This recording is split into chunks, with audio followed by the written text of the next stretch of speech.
दोनों चीज़ें बिल्कुल सेम है, दोनों फ्रॉड करते हैं, पैसे लेके भाग जाते हैं। पाकिस्तान में डबल शॉ कहते हैं और बाकी दुनिया में पॉन्जी स्कीम कहते हैं। और कॉन्सेप्ट यही होता है कि आपको अनरियलिस्टिक रिटर्न दिया जाता है, कहा जाता है कि आपके पैसे डबल हो जाएंगे या 8-10% पर मंथ रिटर्न आएगा। और मकसद ये होता है कि आप उस अट्रैक्शन के अंदर अपने पैसे दे दें और कुछ अर्सा वो आपको पैसे भी देते रहते हैं।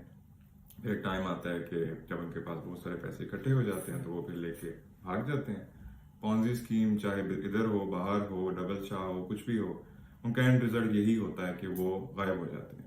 तो आप किसी को भी स्टडी करके देख लें तो मोस्टली यही होता है कि वो लोग पैसे लेके भाग जाते हैं फ्रॉड में। तो ये काफी पुराना कॉन्सेप्ट होगा, काफी सदियों से चलता होगा, लेकिन डॉक्यूमेंटेड जो केस है जिसपे पॉन्जी का उसको नाम दिया था, वो एक इटालियन आदमी था, उसका नाम था चार्ल्स पॉन्जी। तो वो एक बिजनेस करते थे।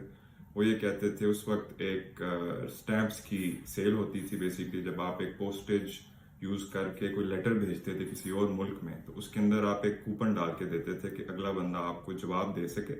तो अगर उसके पास पैसे नहीं है तो वो कूपन को लेके पोस्ट ऑफिस जाए तो उसको वो उसके बदले स्टैंप दे देते थे और वो स्टैंप अपने लेटर पे स्टैंप करके आपको वापस जवाब दे देता था। तो चार्ल्स पॉन्जी ये कहता था कि अगर आप एक कूपन इटली में खरीदते हैं और उसकी एक कीमत है 10 रुपए है, तो वो जब आप अमेरिका भेज के उसके बदले स्टैंप लेते हैं यूएस में, तो उसकी शायद 20 रुपए कीमत है, क्योंकि इटली की जो इकॉनमी है वो थोड़ी सी वीक है और यूएस की इकॉनमी उस टाइम पे बहुत तेज थी, 1920-30s की बात है। तो ये बिजनेस उसने बताया कि देखें, यहाँ से हम लेंगे बल्क में, यूएस भेजेंगे, भेज देंगे वहां पे, तो पैसे आ जाएंगे।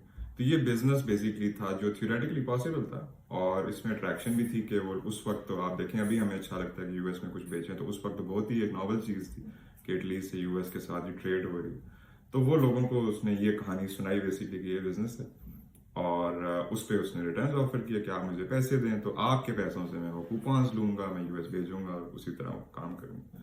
ये कॉन्सेप्ट था। तो असल में ये था कि ये बिजनेस ना तो इतने स्केल पे पॉसिबल था, थ्योरी में इस तरह पॉसिबल था कि एक स्टैम्प बिल्कुल अगर आप बेच देते हैं तो बचत हो जाती, लेकिन इतनी ज्यादा तादाद में बेचना कि वो इतने ज्यादा पैसे कमा सके वो प्रैक्टिकली पॉसिबल नहीं था और ये वो जानता था।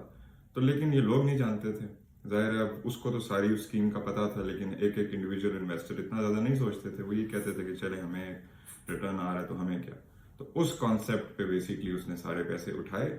और पैसे वो देता कैसे था कि पहले जो इन्वेस्टर्स थे उनको अगले इन्वेस्टर्स के पैसों से वापस करता था और वो खुश होते थे कि यार चल रहा है काम। तो जब वो आपस में बात करते थे, इधर उधर बैठते थे, तो वो यही कहते थे कि यार स्टैम्प्स का काम बड़ा अच्छा है, अगर तुमने करना है तो आप चार्ल्स पॉन्जी के पास जाएं और आप भी पैसे दें, मुझे कब से आ रहे हैं पैसे। तो वो जो एक वर्ड ऑफ माउथ पे उन्होंने काम किया और हुआ ये कि एक टाइम के बाद, बिजनेस तो कभी था ही नहीं, तो जब वो इतने ज्यादा पैसे इकट्ठे हो गए तो पॉन्जी साहब आ गए और वो पकड़े भी गए।